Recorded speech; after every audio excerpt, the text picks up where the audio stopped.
It's the inevitable, a coupified crossover from Volvo, a car surely required for it to keep pace with the big three Germans, which the Swedes traditionally offer a chilled-out alternative to.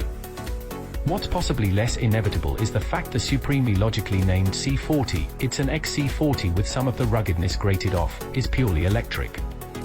Perhaps, with Volvo claiming 50% of its sales will be EV by 2025, and 100% by 2030, it ought not to be such a shock after all. But they are surely willfully losing a few sales by not simply transplanting the XC40's many and varied engines, petrol, diesel, hybrid and electric, into its more svelte sibling. Not least because the numbers it launches with are punchy for a relatively compact crossover. Namely a 402 brake horsepower peak and a £57,000 price tag, punting it firmly into the territory occupied by some big-hitting and already well-established plug-in SUVs. A 78 kWh lithium-ion battery feeds two electric motors, one on each axle, 4 AWD, with 201 brake horsepower apiece for that 402 brake horsepower total. The WLTP range is 276 miles, while 0 to 62 miles per hour takes 4.7 seconds, but feels quicker, and the top speed, as per all brand new Volvos, is limited to 112 miles per hour. This first glut of C40s use the same powertrain you'll find in upper-class XC40s and Polestar 2s, which in turn tells us that cheaper, less powerful C40s driving just their front axle will follow. Power is permanently split 50-50 between front and rear for now, with no drive mode switch to toggle up to a sportier mode. In fact, the whole experience is built around simplicity. It's the word bandied about when you ask Volvo quite where this car sits when the clearly related Polestar 2 occupies a similar corner of the market.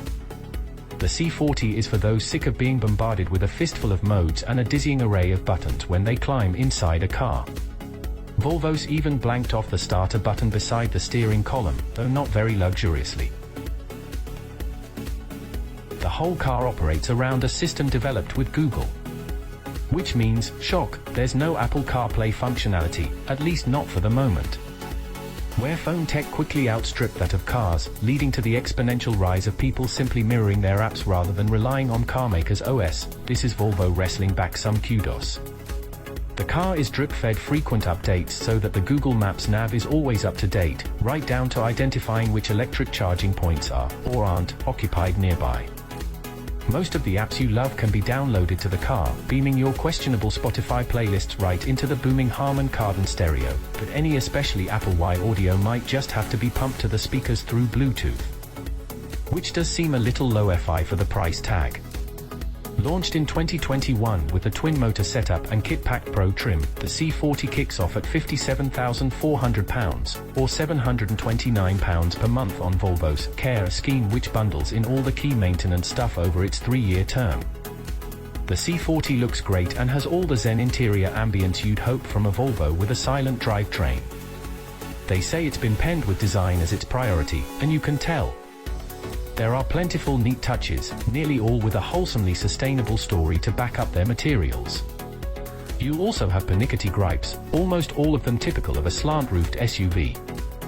What holds the C40 back, for now, is that fact it launches with such high spec and thus such a high price, especially given some of its interior bits are shared with XC40s half the cost.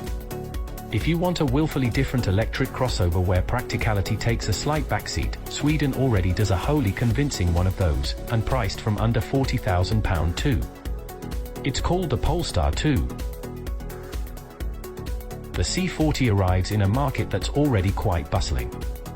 And to cut a long story short, it drives rather like you'd expect a 2.1-ton, 400 brake horsepower EV to drive.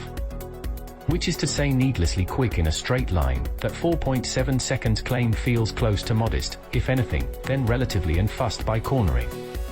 It's neat, tidy and grips well, but it could never hope to be a sports car. Especially given Volvo stitched anything approaching a drive mode. This is a car that knowingly coerces you into a calmer way of life. Your only options dynamically are whether you want one pedal operation on or off, and its firmer steering mode activated or not. We found the one-pedal setting less smooth than some rivals, and needing some careful use of the throttle to stop it feeling like a shrunken teenage learner is inhabiting the footwell on stopping duty.